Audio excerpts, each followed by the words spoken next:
On a rainy night in March 2010, 29-year-old nurse Brooke Melton was driving her Chevrolet Cobalt through Georgia when the engine simply died. Mid-turn, no warning. Power steering gone. Power brakes gone. The airbags never fired. Another car slammed into her and she was dead within the hour.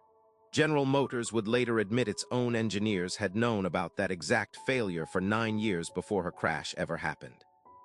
The part at fault was the ignition switch, a piece so small most drivers never think about it, and it was missing the one thing an ignition switch needs most, a detent strong enough to hold its position. A bumped key, a heavy keychain, even a knee against the steering column could knock the switch from run to accessory, killing the engine at highway speed.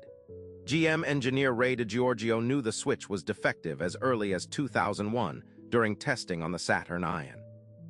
In 2006, he quietly approved a fixed version, stronger spring, deeper detent, but signed off on it without changing the part number. That single decision meant investigators, lawyers, and grieving families spent years chasing a part that on paper didn't exist. We're posting one of these buried corporate stories every single day, so subscribe now if you don't want tomorrow's to slip past you, because it's an even stranger one. Internal GM documents later surfaced showing a 2005 value analysis that priced the fix at 57 cents per car.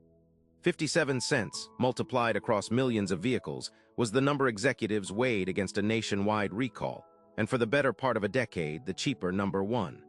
By the time GM finally acted, the death toll had climbed far past one crash. The company's own compensation fund, run by attorney Kenneth Feinberg, eventually linked at least 124 deaths and hundreds of injuries to the faulty switch, even though GM's initial 2014 filing to federal regulators listed just 13.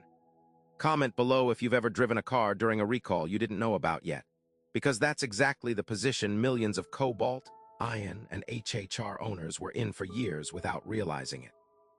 In May 2014, the Department of Justice fined GM $900 million for concealing a deadly safety defect from regulators for over a decade, one of the largest penalties of its kind at the time.